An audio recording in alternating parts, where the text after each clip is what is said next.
Everybody has the potential, they have wealth potential, but people really don't tap into it oftentimes. So what I do is teach, educate, and strategize. Help people understand the opportunities they have before them and how to take advantage of them. My name is Priya Walker. We're in Randallstown, Maryland at Aurora Athletics. We are currently training for the 2021-2022 competitive cheer season. We've been open for about a month and a half now, and we accept athletes from ages 3 to 18 years old. So I've always wanted to open my own cheer gym all my life. That's my biggest dream. And when COVID-19 happened, I finally had the time to really focus on the things that I wanted to focus on in my life. And cheerleading is what makes me happy. So I decided to create my own happiness and open Aurora Athletics. So I am a teacher. I graduated from Towson University in 2018 with a dual degree in elementary and special education. So a lot of the things that I learned in school, I also use in my practices when I'm teaching them new things. I always model things for them. I show them what I want them to do first, and then I make sure I explain clearly. A lot of my cheerleaders are new all-star competitive cheerleaders, so I do show them videos so that they can see what their expectations will be next season when we begin competing. My proudest moment that I've had when opening Aurora Athletics is having athletes that have been in my life 2 years ago, 3 years ago, come and find me and say that they want to cheer again or they are ready to cheer again because I have opened my gym and they feel safe and are ready to learn with me again. So that's one of my most proud moments, is to reconnect with my older athletes that were in my life previously and to bring them back into the cheer world and train them again. If I could give someone a gem about chasing your dreams, I say just do it. I'm a very impulsive person, and when I want something, I go after it and I don't give up until I get it. So I say just do it. Do your research, figure out what you need to do, figure out how much money you need, figure out what your next steps are, and do it, because life is very short. And especially in these times, we just really have to do things that make us happy.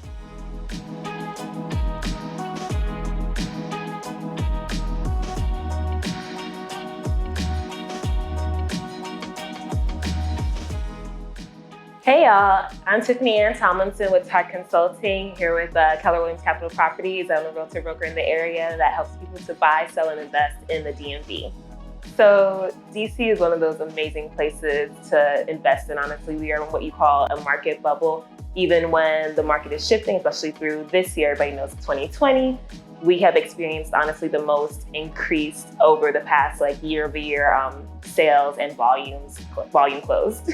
So honestly, to address how gentrification affects our area here in DC and in the DMV, it's a transient city. So we definitely have a lot of different cultures, backgrounds, people from different walks of life coming here and buying up the property. So something that we like to focus on, especially within my company, is to really provide access and that education that our culture needs or our community needs to see that we can actually be doing the same thing and building that future wealth that other people are coming in and snatching up from us. I define future wealth as planting the seeds in the garden that you'll probably never see. So literally, you're always thinking about what can I do right now that's gonna help not only myself up, but the future iterations of my family and me.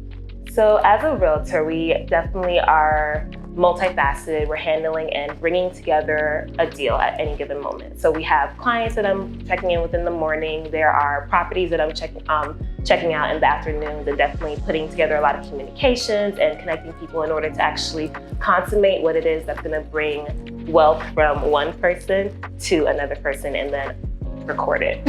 So COVID has been a major shift in not only our market, but every market around. But I will say what's ironic is that I've had our best year yet with over, I think in the last couple months, over 2 million in closed volume. And compared to this time last year, it was kind of, just maybe sub a million to do that. COVID kind of pushed you to be more efficient, to be more focusing on what it is that your operations were. So leaning into what the shift is actually, leading into digital spaces, leaning into how it is that you connect and how it is that you actually procure.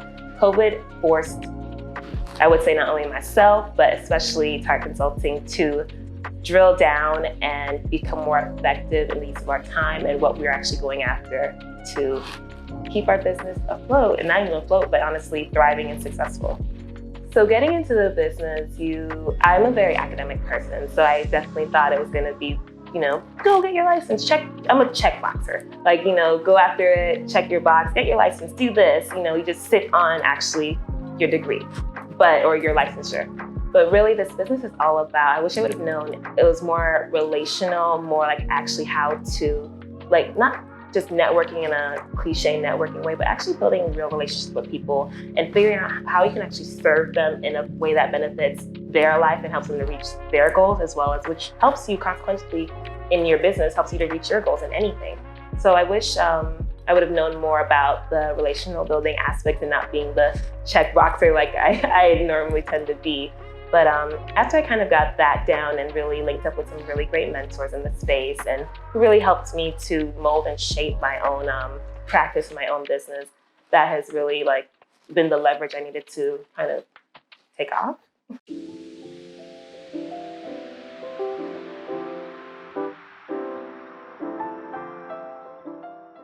Hey, what's up, everybody? My name is Aurora Williams. I'm an independent financial advisor from Atlanta, Georgia. That's the state that's making waves in this country right now. I've basically been doing this for 18 years, and my job is to help people create financial independence. So what does that mean? Everybody has the potential. They have wealth potential, but people really don't tap into it oftentimes. So what I do is teach, educate, and strategize. Help people understand the opportunities they have before them and how to take advantage of them. At the end of the day, I want people to be able to live their best life on their own terms. The way I work with individuals is oftentimes it's financial planning, where I'm actually engaging with them to understand their financial situation fully. If you have mortgages, student loans, trying to get the kids to go to college, you got retirement to think about, mom and dad need a little bit of financial assistance, you want to buy a new car, trying to grow your business. How do you bring all this stuff together comprehensively and be able to do all these things? Well, it seems like you're juggling a lot of things. It can be a little bit stressful, a little bit nerve-wracking. I try to come in and help make sense of all of it to put you on, again, that path towards reaching all your goals. You may not be able to do them all at one time, so you might have to kind of prioritize some of those goals you have, but really kind of giving you the blueprint that's going to ultimately help you succeed with all those goals that you have for yourself. So what is something a person could do to improve their financial health at this time? I'd probably say that one of the key things that I find people do or don't do is effectively manage their cash flows.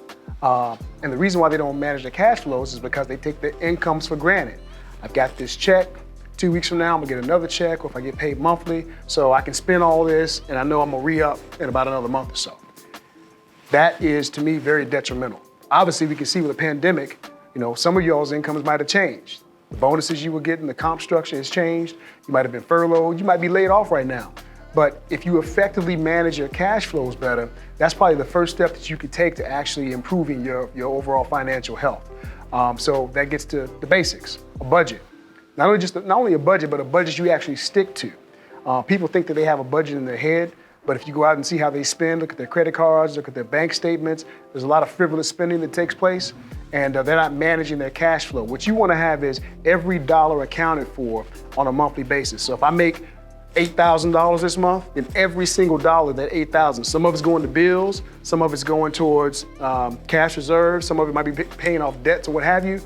Some of it should be going to savings and investment, but that's one of the line items that people don't have. So I really try to help people understand, here's what you got coming in, here's what's going out, and some of that stuff that's going out is a lot of extracurricular spending that shouldn't be taking place that you need to kind of check.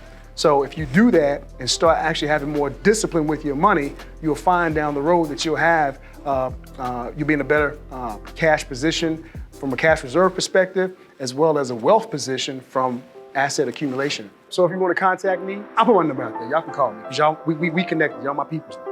Y'all can call me at 678-480-9948. Now, if you call me, be ready to get to work, because the brother is kind of busy these days. I'm blessed to be able to have great clients and great relationships and everything. And I'm always happy to educate and engage with you.